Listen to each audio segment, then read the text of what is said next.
Mr. Danladi of the GDPP says he win the election. The NDC says to win the election. Between the two of them, who do you think can win? I mean, between the two of them, because let's leave the NPP aside. Let's look at the two of them, because we're talking about serious politics here. Between the two of them. I mean, it's a hypothetical question I cannot answer, because Danladi's GCP would have their reason for saying that they would win the election, in the same way as the NDC will have their reason. And the CPP, no doubt about that, have their reasons. And the NPP, we're saying we will win. And of course, what I'm saying is that most of what people are talking about is all self-tickling, because if they are able to spell out 4 clear thematic areas, policy-wise, as I've been able to spell out earlier on to you, then we will have a standing point. But none of the parties has come out clearly to say that this is what is the basis for us winning the election. We are clear in our mind. We're coming to deepen democracy. We're coming to transform the economy. We're coming to modernize the economy. And we're coming to let Ghana sit very well within the international community. That is what we are saying. And that is what we are inviting the other political parties to come up with alternatives. Sadly, they haven't been able to. So what Danladi says, what the NDC are saying, I would say is just self-tickling. Nothing more than that. Coming to the Electoral Commission, looking at what went on when the voters register was reopened in Ghana, were you very happy with that? Were you really, really happy with what happened? I wasn't. As a party. I wasn't. Especially in Accra, where queues, opened up very early in the morning, and as at dusk, getting on to nighttime, people were still waiting without being registered, and I mean the opportunity for people to be left out was quite high. Of course, it wasn't the same with the rural areas. Of course, I come from Bekoa, as you probably know, and I went to my constituency and I monitored the voters registration there. It was very peaceful.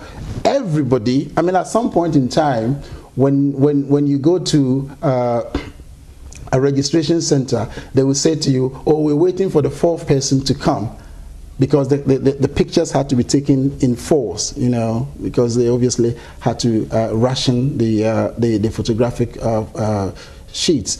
So we have to wait for the 4th person to come. So it was slow, it was smooth. Is Bekwai not a stronghold of the NPP? It is a very, very stronghold of the NPP. Do you see a connection there? No, not at all. I mean, if you would give me the permission, I went to many other places. I went to many other places. But all I'm trying to say is that in the rural areas, it was much smoother. But in the urban areas, the Kumasis, the Accras of Ghana, I mean, it was quite difficult. Kumasi, for example, they had to really move the registration papers to certain centers, because more were required, and less were required elsewhere. So all those problems were there. So I would say that it wasn't something that was right across the country, but sometimes because we get a snapshot of what is happening in Ghana from what happens in Accra, we tend to think that it's all messy. August 4th, it wasn't like that. August 4th, 2008, Haruna Idrisu of the NPP, he says, I'm concerned about the Electoral Commission's inaction in dealing with problems associated with the exercise. Do you think it really needs to be concerned? I mean, it worries me that political parties are beginning to go, or some political parties are beginning to go into the realm of the Electoral Commission. I mean, that shouldn't be. The Electoral Commission is a state institution that has been put together to ensure that there is safe and fair election. Now, if we have political parties criticizing them, if we have political parties putting them under pressure, the aim is to get them to panic. And it is not right, it is not fair to push the Electoral Commission into a state of panic like that. You cannot say that you don't. The moment you start saying things like that, then you're beginning to say that you don't have confidence in the Electoral Commission. But whether we go, I mean, wherever we go, the Electoral Commission will still be the referee that will ensure that there is free and fair election in the country. So what the NDC are doing is to put the Electoral Commission on a state of panic. And of course, there is a reason for it. If it doesn't go well for them, which of course will not, then they will say that, aha, yanka. That kind of attitude. That is why they are beginning to put the Electoral Commission under this kind of pressure. It's the same thing with the police. The NDC have come up, to say that the police are preparing to rig the election. How can the police rig the election? In 1992 and in 1996, did you exert that sort of pressure on the Electoral Commission? We did not exert any pressure at all. But the reason why we withdrew from the election was what happened after. You see, what happened after the election, that is what gave us cause to withdraw. And mind you, in 1992, the independence of state institutions had not really materialized. We were in a very formative state. The PNDC was still firmly in control of state institutions, and we were at the very, very early stages of democracy. In fact, democracy was, was something which is in a very, very formative state.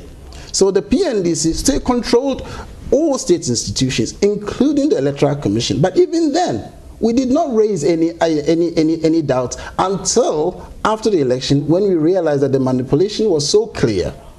Then we withdrew and published the stolen verdict. We didn't go to war, we didn't threaten Kenya, we didn't threaten Zimbabwe. We just withdrew and prepared our stolen verdict. So that's the difference, clear difference there. In the year 2000, a sitting president had no chance standing again because of our constituency. In the year 2008, a sitting president will not have the chance of standing again because he has to step aside because of our constitution. And in that cases, the election went the other way. Why do you believe so much that after 8 years of the NPP, people will still want the NPP to govern Ghana? Let me correct the differences there. Yes. In the year 2000, yes, it wasn't so much because the then President Jerry John Rawlings was not standing again. The people of Ghana were looking at the record. But he couldn't stand. Of course he couldn't stand again. That's the thing. But if he had left a trail of good record, it would have been easier for Professor John Atta Mills. Because they could have come to say that this is what we have done and this is what we're going to continue. But the people looked back. 19 years. They had absolutely nothing to show for it. Within 1 year, the CD, our money, deteriorated 70% against the dollar. The then Deputy Finance Minister, Victor Salome, may his soul rest in peace. Yes. He stood up and said, our economy is between the devil and the deep blue sea. I mean, it was a cry for help. The president himself, if you look at the Hansard of 2000, he went to Parliament and said, we have given up on the fight for corruption. Please get the World Bank to fight corruption for us. It's recorded in the Hansard. I mean, this clearly showed that a government that was tired, the government had run out of ideas.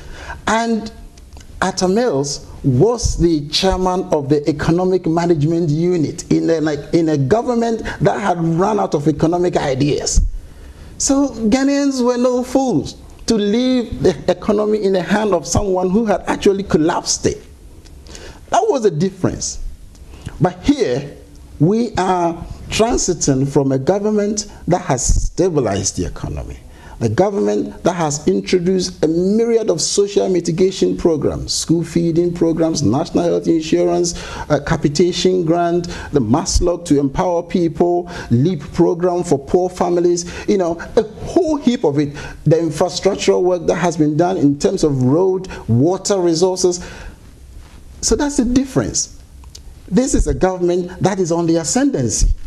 And therefore, If you put a leader that has been chosen by the government and by the people of the party to lead it and to move it forward, the people are going to buy that.